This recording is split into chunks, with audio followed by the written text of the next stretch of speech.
Welcome, everyone. My name is Rose Llanos. I'm the co-chair for the Government Relations Chair for SACAC, which is the Southern Association of College Admission Counseling. We're excited to welcome you to day 4 of our legislative speaker series of SACAC and AAUW's Florida's Virtual Advocacy Week.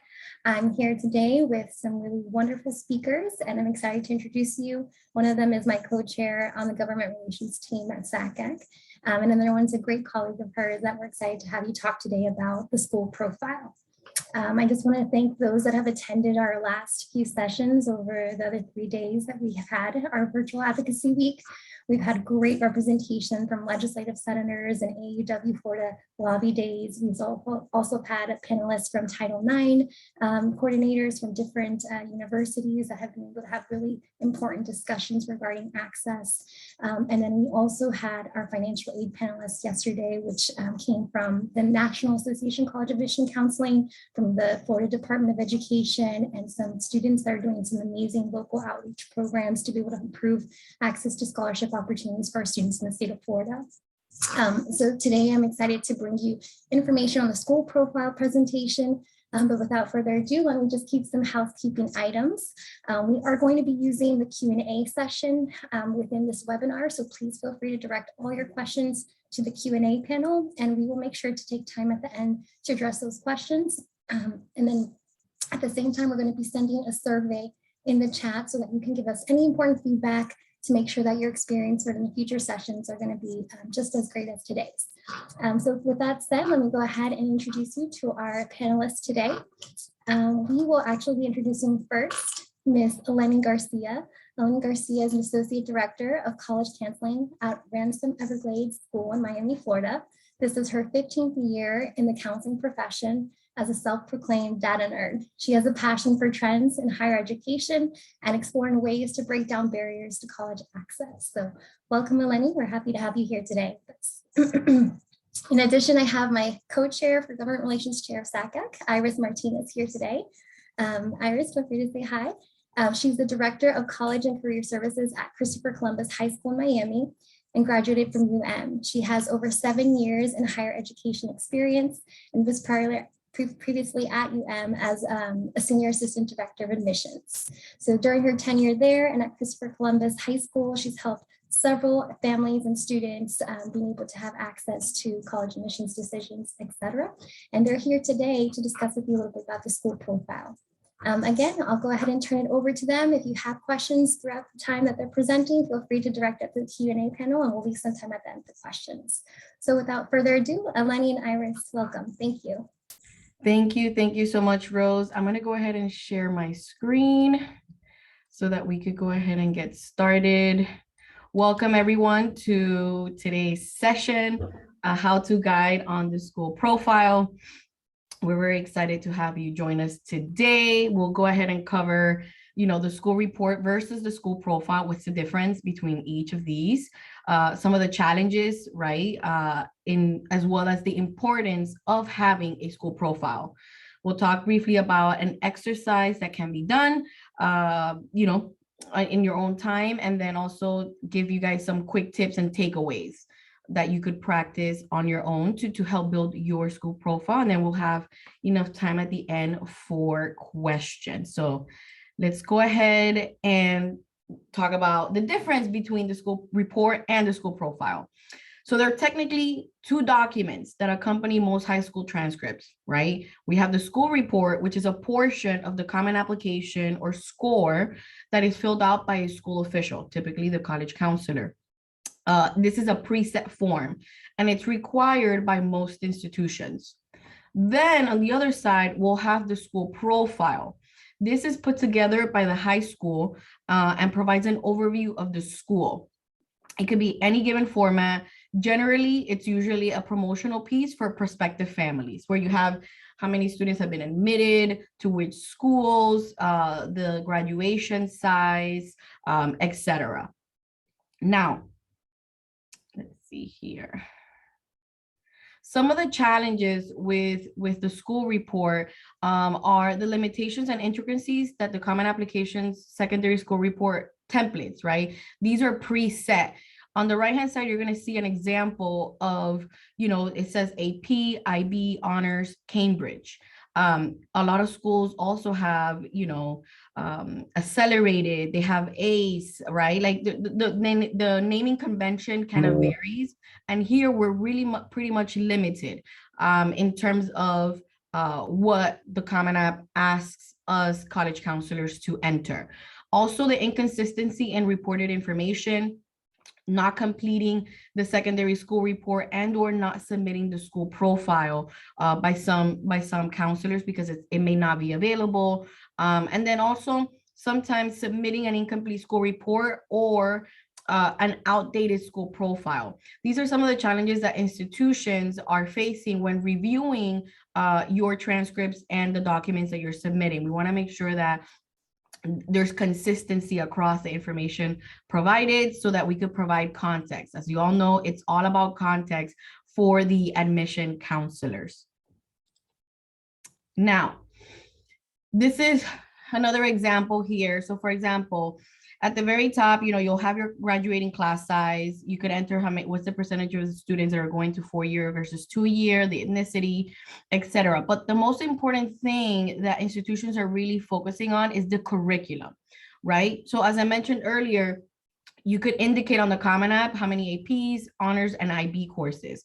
And it will ask you what is the limit. But if you're reading this from the side of the college, you see that they offer 20 courses in AP, at least for the first example. There's really no limit in between the parentheses. And then they offer 55 courses, honor courses, and 7 are limited. But you need a little bit more context with this information, right? How do you know if it's 7 courses that are for the honors that are limited per year? Is it 7 courses limited per year? Is it throughout the 4 years, right? Do you need, does the student need permission, right? So there's a lot of information that is missing by just reviewing this form in order for admission counselors to be able to make, a complete assessment of a student's file.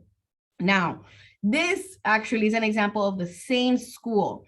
I remember we received when I was working in admission, it was the same school completed by 2 different counselors. And obviously you see, the graduating class size, it doesn't vary much for 413 versus 409, but you'll see that the AP, it's different. They says that they offer 8 and there's a limit of 4 versus 20. And then the difference between 68 honor courses offered with just the capability of students to be able to take 7. So we want to make sure that we eliminate, and we're talking with our colleagues who are filling out these documents so that we all have an idea of what is it that we're going to submit for that consistency. Remember, a lot of institutions have tons of hundreds of thousands of applications.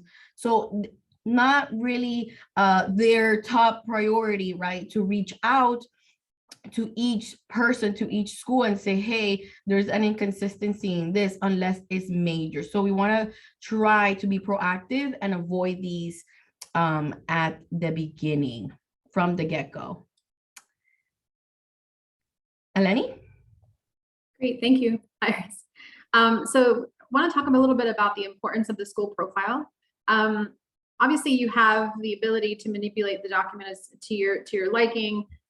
There's way more flexibility there. But really, it's providing any additional context about the academic environment so that it can be interpreted accurately. The goal is always to serve your students the best way in the process, and to clarify anything that could be, terribly confusing or even kind of minorly confusing, especially being in Florida. There's so many different types of transcripts. There's district GPAs, you have your state GPAs, a core GPA. So anything that can really be providing additional context for your school, even if you're in a large district, even if the school has been a partner for a long time, any changes in the curriculum, it's just really important to have that so that your students are accurately represented in the application process, really. Can you go to the next slide? And so we had, for when we've done this in person, we have an exercise that shows a transcript for a high school in Florida. And we actually encourage you to do this in your own time just to take a look at a strange transcript, one that you're not necessarily familiar with, you can use this sample and ask yourself, what don't I know by looking at this transcript? The profile, the school report obviously complements the transcript on Common App, but it doesn't really give you an opportunity to explain what your curriculum looks like. As Iris had mentioned, how are students allowed to get into this class? Is there dual enrollment? What's the dual enrollment process like? Are only certain students allowed to take dual enrollment? Is it on campus? Is it off campus? Is there criteria for the teachers that are teaching it? Is there a course that students can't take simultaneously? And there's not always too much room in the letter to dive into that. You could always have it in your letter in kind of case by case, very specific examples. If a student was on medical leave or was at homebound and came back, there's all these different spaces that you can include in the letter. But if you have something that's uniform across the class for the whole school, you want to make sure to include that. And so some of the things that when we were looking at this transcript, it was kind of like, okay, well, do we understand what the levels are for this school? Do we understand what certain courses mean? Do we understand the leveling process and what the GPA might be? Are you including every course in your GPA? Are you not? So take a look when you have a chance at a strange profile transcript that you haven't seen, and ask yourself, what would you need to know to properly evaluate this student in context of their group? Especially if you're a school that doesn't rank, or especially if you're a school that maybe doesn't have AP curriculum, or you have some students that are in the IB program and others that are not. And so just really being able to describe and complement the transcript and expand upon that. And so when looking at school profiles, we kind of looked through ones that we thought worked really well. And we took a variety of different schools from different places. There is a resource that we list at the end that does list schools profiles that have volunteered to provide their school profile to NACAC. And we just took some highlights here from different ones that we thought worked well, that if we were reading them, we had no idea who they are. Or for example, if you've been hired to read and you maybe don't have a good resource or an extensive resource that helps you understand the school, what are some things to look for on the profile that really work well? And so in this case, some of these screenshots are, talking about your dual enrollment partnership. Some Catholic schools in Florida, for example, only have certain partnerships. So do you have a partnership with just one university? Do you have them with two? So that if they do see, let's say Miami-Dade and St. Thomas University in South Florida, is the weighting the same? What's the availability there? And just listing who your partners are for a dual enrollment process. If you have advanced curriculum and there's a particular way that you go about your advanced curriculum. So for example, in this case, this school listed out something that was really helpful, which is that many AP courses are only available in alternating years. So, if you have normally BC Calculus is your highest level math, and especially with turnover, different officers might automatically assume, okay, well, BC Calc is the highest level. But if it changes from year to year, some years students are going to have BC Calc, some years they're not going to have BC Calc for whatever reason. You want to make sure that they know to expect that it may not be there, so that they know what the highest level math might be that particular year. This school also noted that they only allow 2 advanced courses at a time. So elaborating on that Common App school report form that says, it's 87, 25, 54, 44, like lottery, bingo. And just really are, drilling down to the fact that it is at a time. Articulating that teacher and administration approval is required, that the students need to have a B+ or better.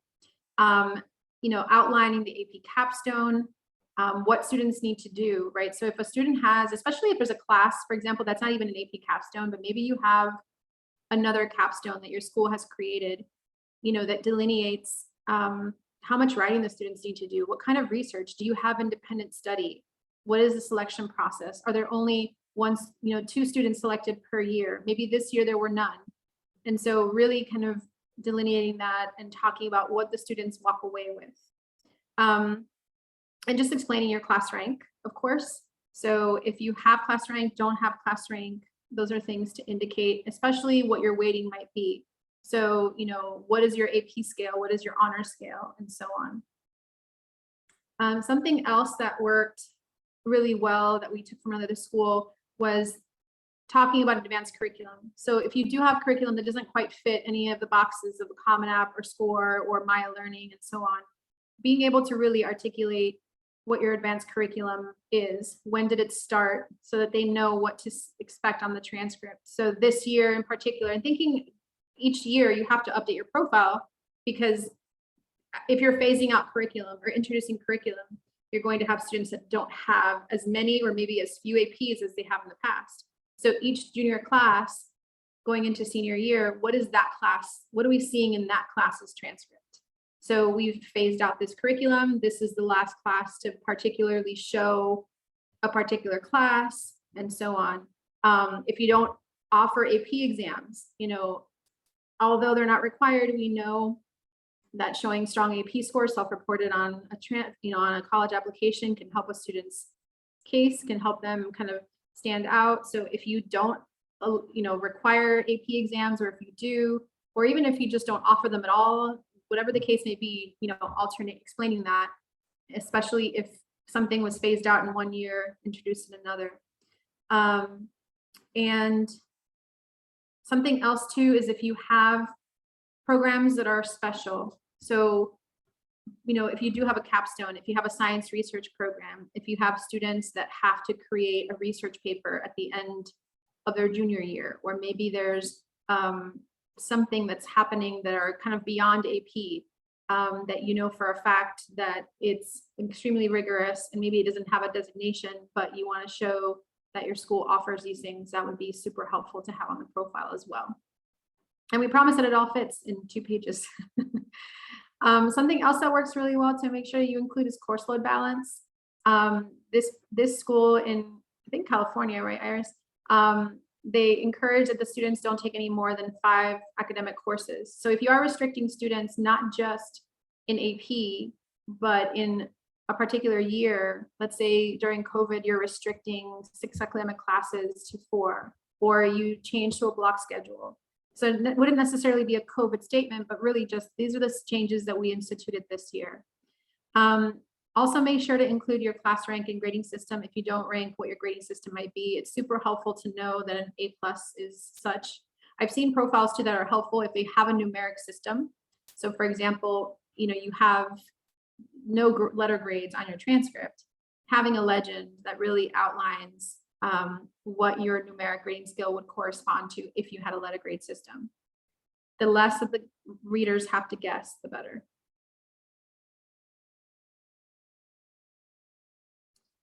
Here's another example of what works well, and this is how you try to make everything fit. So it doesn't necessarily all have to be wordy. It can be kind of more infographic, specific. I personally love infographics. So if you have things that you want to really highlight using color, bar graphs would be super helpful. Here's an example of just like a neat way to just include GPA, grading scale, and weighting, and class rank. So you can have all these different styles of formatting, whatever colors you might want to use that match your mascot school colors, and all that is super fun. But really just simplifying visually, making it easy to find rather than burying it too much in very long paragraphs. It just, the quicker that the reader can look at it, the better. This one we also really liked. This school in particular, the mascot is a bee, so a lot of their infographics were honeycomb shaped, but it also provided helpful information. So their class size, their middle 50 SAT, their ACT, also helpful to showcase. Even if a college may not necessarily look at it, if you are in a situation where your school profile is going to go to parents and you only have the option to have one document, you really get the opportunity to showcase the strength of school, answer some parent questions along the way, especially since we hear from time to time that sometimes real estate agents will publish school profiles when parents are looking to move into certain areas. So if you have this outward facing document and you don't have a chance to create one just for admissions, and you have one that's also for parents, you don't have to have, sorry, let me back up.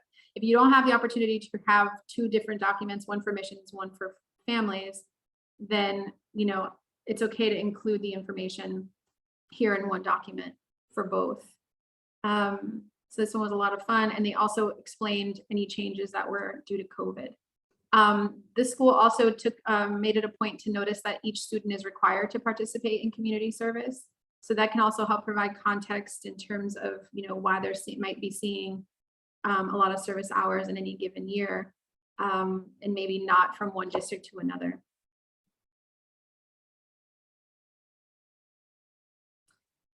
Something else that worked really well, another way of putting it together, is listing your highest courses or what your advanced courses might be if you have room for it. So talking about sequencing, what is your highest level, what's offered. You don't always have to include all of your courses. Some schools would choose to pick their highest level in each section, and that's okay too. But really outlining what do you have as available. So AP courses, honors, college prep, no designation. When they look at your transcripts, what legend, give them a legend. What will they see? What kind of new numbering system might they see if there is no APs? How do they understand if you have numbers next to them? If you offer dual enrollment, is the course numbering system, maybe you can provide a link to the course numbering system for the state of Florida, just making it easy for them to really, again, understand what they're looking at, any codes they might see on the transcript.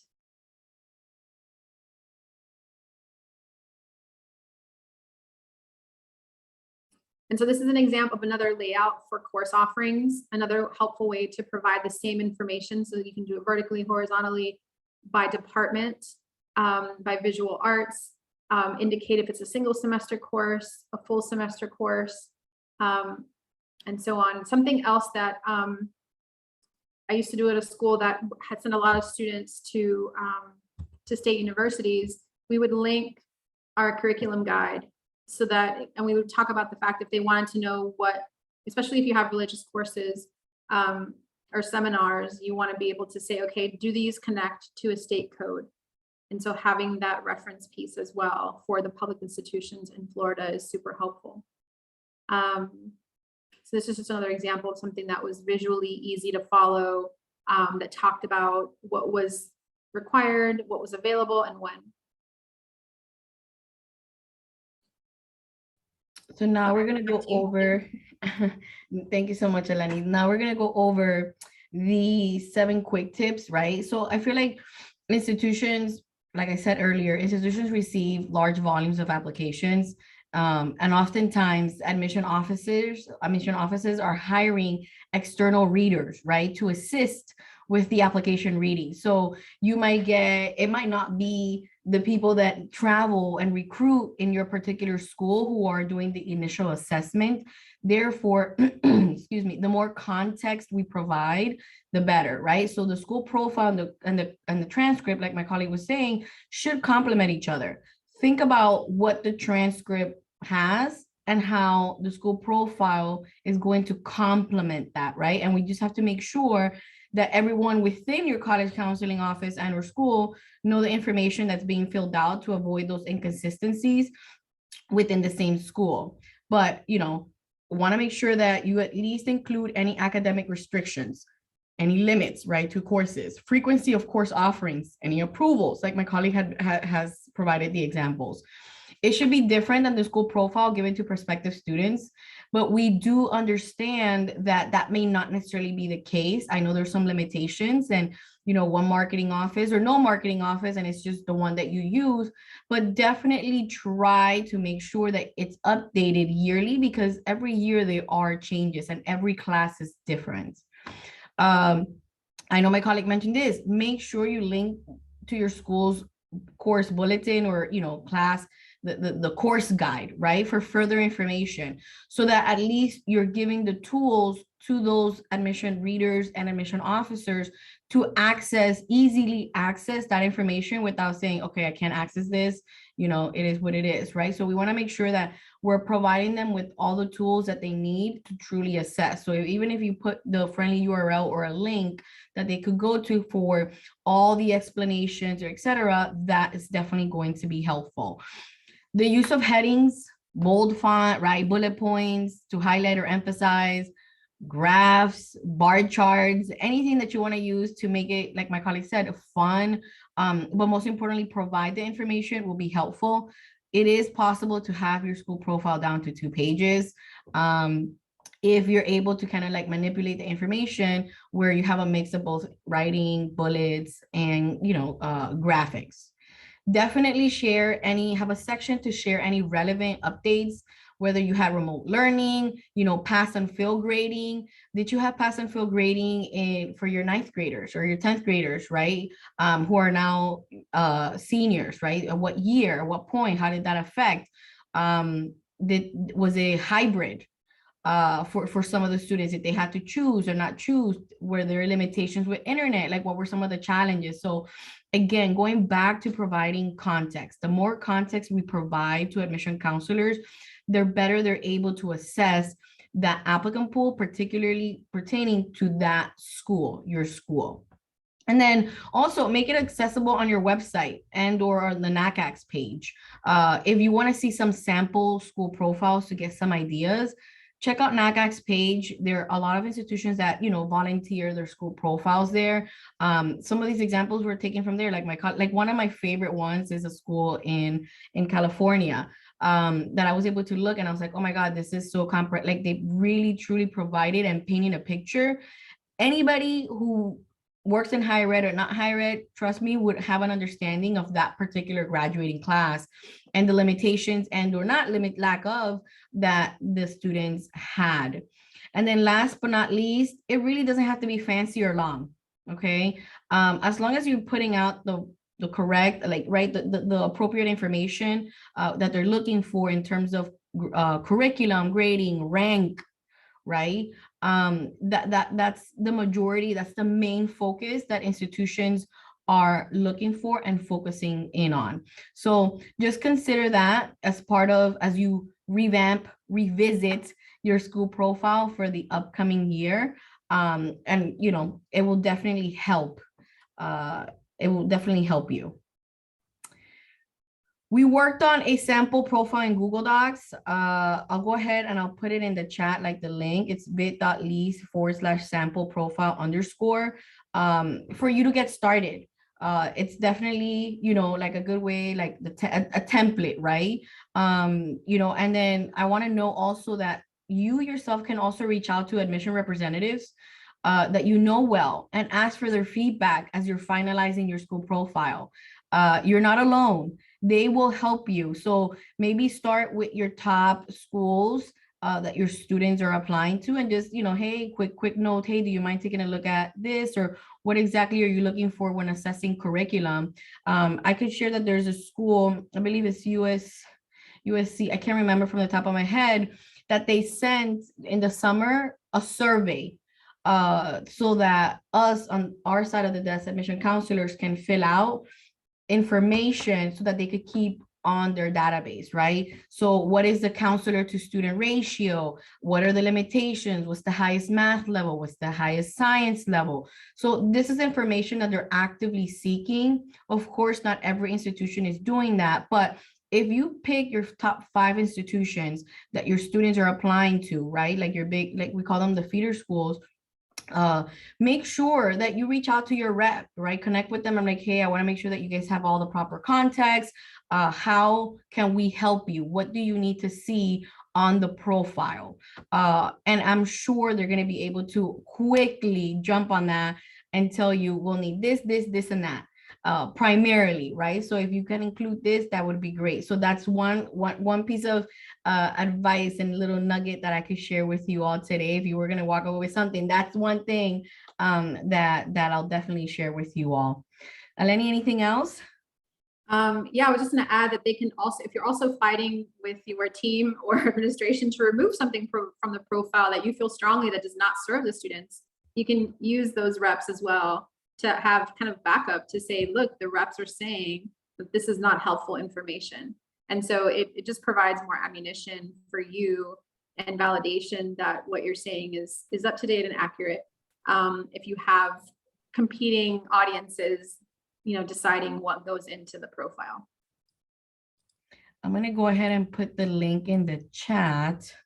Give me 1 second here. It's bit.ly/sample profile _ right there. If you could just copy that to your browser, you'll be able to access the template. Are there any questions for us?